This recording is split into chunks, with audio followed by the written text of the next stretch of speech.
राज पुरोहिताइन जी, आप ही की बेटी है? जी हाँ, मेरी पुत्री है। क्या आप ही के घर में उनका जन्म हुआ है? राज पुरोहिताइन मेरी पुत्री है। वो हमें इसी मंदिर की सीढ़ियों पर प्राप्त हुई थी, परंतु मैंने उन्हें ईश्वर के वरदान स्वरूप अपनी बेटी के रूप में स्वीकार किया है। मतलब मेरा और आपका एक गहरा संबंध है। कैसा संबंध? बस यूं समझ लीजिए कि मैं मथुरा का वसुदेव हूं और आप गोकुल के नंद हैं।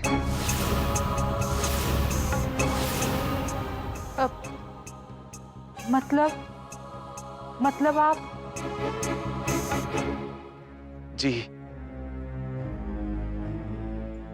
वो मेरी बच्ची है। मेरे घर में पैदा हुई थी, मेरी बेटी बनकर। मेरी बीवी ने 2 जुड़वा बच्चियों को जन्म दिया था और बच्चियों को जन्म देने के बाद वो गुजर गई। उस समय एक पंडित ने मुझसे कहा था कि जहां दोनों बच्चियों में से एक पुण्यात्मा है और दूसरी दुष्ट है। मैंने एक बच्ची को यहीं आपके मंदिर की सीढ़ियों पर छोड़ दिया, ये सोचकर कि वो दुष्ट है और मेरे पास जो है वो हीरा है। लेकिन हीरा जौहरी के पास पहुंच गया और दुष्ट आत्मा मेरे पास रह गई।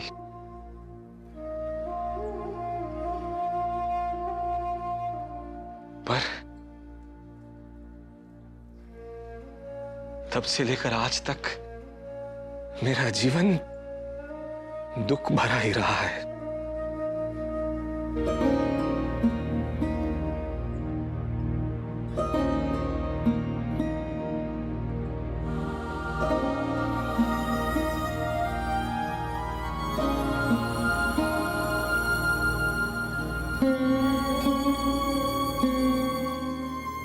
उस पिता को मेरा नमन है जिसने राधिका जैसी पुत्री को जन्म दिया। उसका जन्म आपके यहां हुआ, आपको बार बार आप दोनों को शत शत प्रणाम है कि आपने उसे ऐसे संस्कार दिए। आज इस जन्माष्टमी के पावन अवसर पर मुझे मेरे जीवन की सारी खुशियां मिल गई। बरसों से मेरे मन में ये आस बैठी थी कि कब मैं अपनी दूसरी बच्ची को देखूंगा, कब उससे मिलूंगा, और आज मेरी वो आस पूरी हो गई है। और सबसे बड़ी खुशी की बात तो ये कि उसका विवाह एक ऊंचे कुल में हुआ है। राज पुरोहिताइन जी है वो। इतना मान सम्मान मिलता है उन्हें। थोड़ी देर के लिए तो मुझे लगा कि वो इमरती ही है। बंधुवर, आपको राधिका से भेंट करवाना मेरा कर्तव्य है। हम कल प्रातः ही दिल्ली की ओर प्रस्थान करेंगे।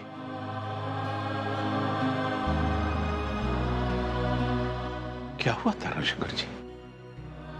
क्या हुआ?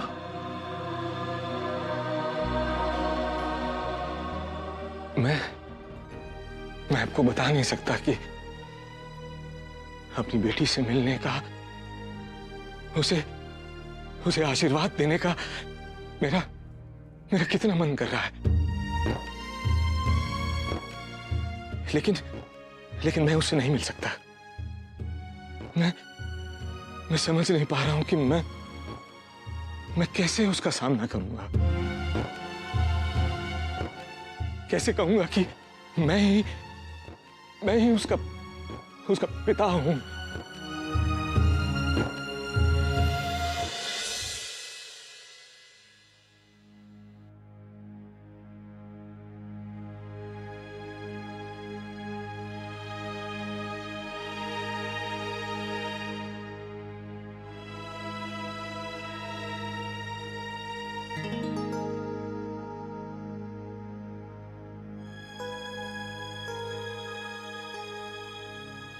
क्या सोच रही हो? जीवन में माँ बाबूजी का आशीर्वाद बहुत मायने रखता है। आज वृंदावन में उनकी आंखों में जो चमक और जो खुशी थी ना, उससे मन बहुत शांत हो गया। उन्हें ऐसा देखकर बहुत खुशी मिली। वैसे खुश तो दादी माँ भी बहुत है ना, तो मुझे लगता हमें उन्हें और खुश कर देना चाहिए। मतलब कि हमें उनका सपना साकार कर देना चाहिए। कौन सा सपना? उन्हें आने वाला राजपुरोहित देने का।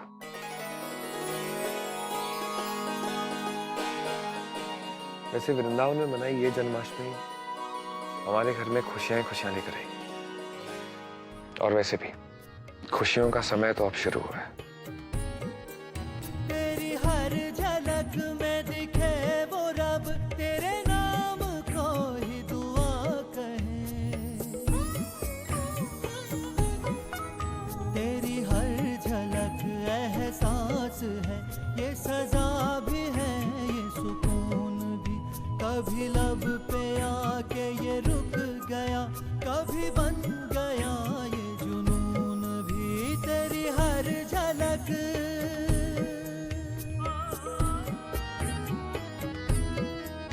एक इम्तिहान ऐसा मकाम जो हर किसी को मिला नहीं। कैसे करें इसको बयां, इस दास्तां की जुबान नहीं। कहते हैं हम यही इश्क है, चाहे इसे तो सजा कहे। जो पहुंच गया तेरी रूह तक, उसे कैसे खुद से जुदा कहे।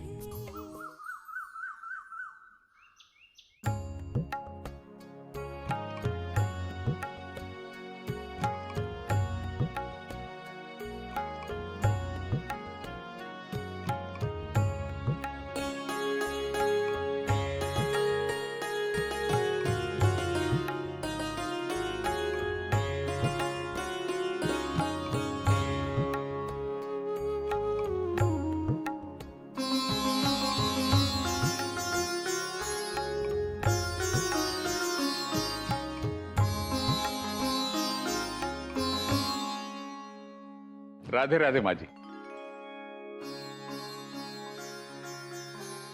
राधे राधे।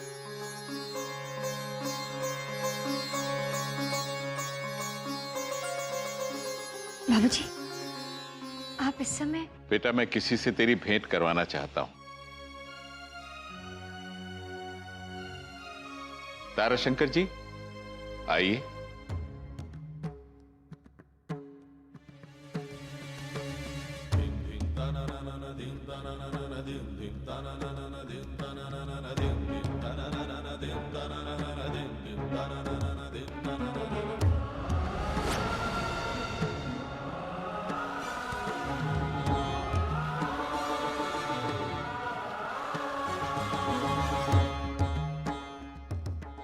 पहचानिए कौन है? बाबूजी, ये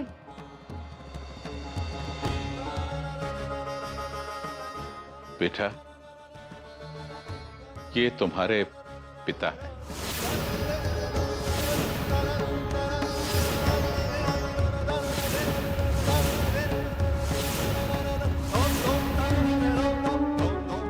बेटा ये तुम्हारे पिता हैं।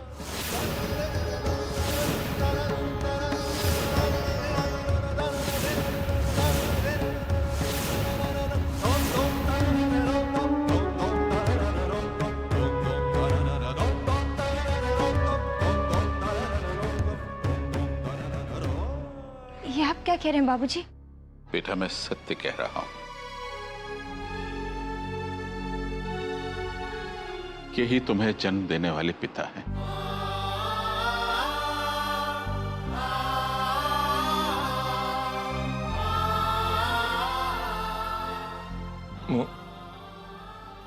माफ कर दे बेटा, माफ कर दे। ये आप क्या कर रहे हैं? मुझे पता है तुझे मंदिर की सीढ़ियों पे छोड़ के मैंने जो पाप किया है उसकी कोई कोई माफी नहीं मिल सकती मुझे। पर उस पाप की सजा मैं आज तक भुगत रहा हूं बेटी। नहीं नहीं, अपने आप को दोष मत दीजिए। संसार में जो कुछ भी होता है सब कान्हा की इच्छा से होता है। मेरी किस्मत में शायद ये लिखा हो कि मुझे मेरी माँ का प्यार मिले। दोषी तो मैं हूं बेटा, दोषी तो मैं हूं। नहीं, आप मेरे पिता हैं। आपका स्थान मेरे लिए पूजनीय है। नहीं बेटा, मुझ पे और पाप मत चढ़ा। मैं इस लायक नहीं हूं। ऐसा मत कहिए। आप ऐसा करेंगे तो पाप मुझे चढ़ेगा।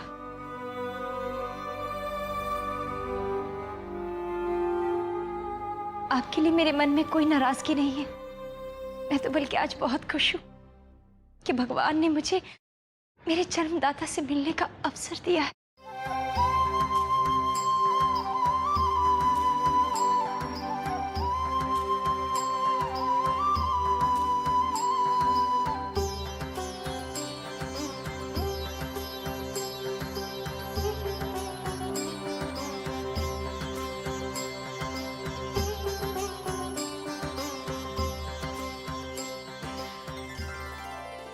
आपका स्थान मेरे जीवन में कोई नहीं ले सकता बाबूजी। आपने मुझे जीवन दान दिया है। जन्म देने वाले और जीवन देने वाले का अधिकार एक समान होता है। मैं आपकी बेटी हूं और हमेशा आप ही की बेटी रहूंगी।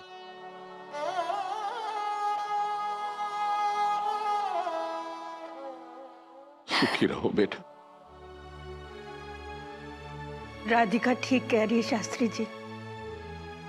कान्हा को नंदलाला और वासुदेव पुत्र दोनों ही नाम से बुलाया जाता था और कान्हा पर देवकी और यशोदा दोनों का समान अधिकार था। आज मुझे दो पिताओं का प्यार मिल रहा है। मेरा भविष्य कान्हा ने लिखा है और उनका ये प्रसाद मैं कैसे ठुकरा सकती हूँ। मेरे जीवन में जन्म देने वाले पिता और जीवन देने वाले पिता, आप दोनों का मान सम्मान एक जैसा है। इतने शुद्ध विचार, इतने अच्छे संस्कार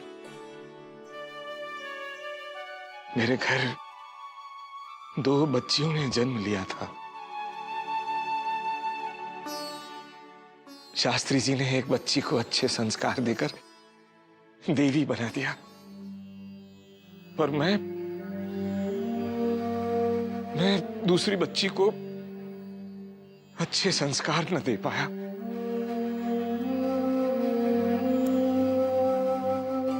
मेरी बहन भी है। कहाँ है वो? मथुरा में। आपके साथ नहीं आई वो? नहीं। मैं उससे मिलना चाहती हूँ। मुझे आप अपने साथ लेकर चलेंगे ना? नहीं बेटा, मैं कल जाके उसे यहां ले आऊंगा। ठीक है। नाम क्या है उसका? इमरती। इमरती? कितना प्यारा नाम है। अच्छा, अब मैं चलना चाहूंगा। अरे ताराशंकर जी, ऐसे कैसे? अभी अभी राधिका को इतनी अच्छी खबर सुनाई आपने और अब जाने की बात कर रहे हैं। लेकिन सही समय पर पहुंचने के लिए सही समय पर निकलना पड़ेगा ना। आज्ञा दीजिए।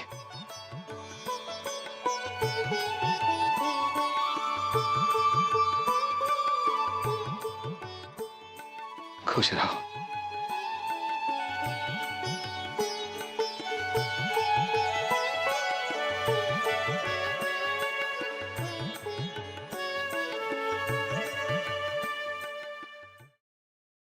देवकी जी, अम्मा संभवतः सत्संग में गई हैं। मैंने फोन लगाया था ये सूचित करने के लिए कि उन्हें बता दूं कि राधिका के कुल और परिवार का पता चल गया है। हमारी राधिका तो हमसे भी श्रेष्ठ कुल में आ गई जी। कान्हा भक्त होते हुए भी उस बेचारी को मंदिर में जाने की अनुमति नहीं मिलती थी। मैं तो कहता हूं देवकी जी, अब समय आ गया है कि इन पुराण पंथी नियमों को परिवर्तित कर दिया जाए। जो भी है जी, पर हमारी बच्ची है बहुत खुश। उसे तो दुगनी प्रसन्नता प्राप्त हो रही होगी। उसके जन्मदाता पिता भी मिल गए और उसकी बहन भी। माँ, चलिए ना मेरे साथ। इमरती का कमरा कैसे सजाना है मुझे तो समझ में ही नहीं आ रहा। आप मुझे कुछ बताइए ना। और जल्दी जल्दी मैं मथुरा वाले बाबूजी को कहना ही भूल गई कि इतनी जल्दी मैं उन्हें यहाँ से जाने नहीं दूंगी। अब अगर वो कपड़े वगैरह नहीं लेकर आए होंगे तो मैं। बेटा, इसका उपचार तुम्हारे वृंदावन वाले बाबूजी के पास। अब देख, वो तेरी जुड़वा बहन है, जो तुझे भाएगा वो उसे भी भाएगा। बस तू अपने कपड़े उसे दे देना, है ना? ठीक है बाबूजी। माँ जी, आज तो छोटी बहू के पाँव में जैसे पंख लग गए हैं। अकेली मेहमानों का कमरा सजाने में लगी हुई है, इमरती के लिए। बहुत भाग्यशाली है इमरती, जो राधिका जैसी बहन मिली उसे। माँ जी, हम ये नहीं कहेंगे कि हम कितने भाग्यशाली हैं जो हमें राधिका जैसी छोटी बहू मिली। सब तो कान्हा से यही प्रार्थना है कि हमें हमारी बड़ी बहू भी छोटी बहू जैसी मिल जाए। माँ जी, एक बात कहूं, छोटी बहू जैसी बड़ी बहू तो राधिका की जुड़वा बहन ही हो सकती है ना? अरे हाँ, क्यों ना हम विवेक के लिए इमरती का हाथ मांगे। दोनों बहनें एक ही घर में रहेंगी। हाँ माँ जी, लेकिन वो ताराशंकर जी कह रहे थे कि इमरती को वो संस्कार नहीं मिल पाए जो राधिका को मिले हैं। इसमें उसका क्या दोष? बेचारी को माँ का साया नहीं मिला और फिर पिता के पास समय नहीं रहा होगा, इसलिए लड़की की तरफ ध्यान ही नहीं दे सके होंगे। लेकिन खून तो वही है ना? हाँ माँ जी, और जहां तक संस्कारों का सवाल है, जो उसे बचपन में नहीं मिला वो यहाँ मिल सकता है। छोटी बहू और हम सब मिलकर उसे समझा सकते हैं ना। और हमारा विवेक भी तो।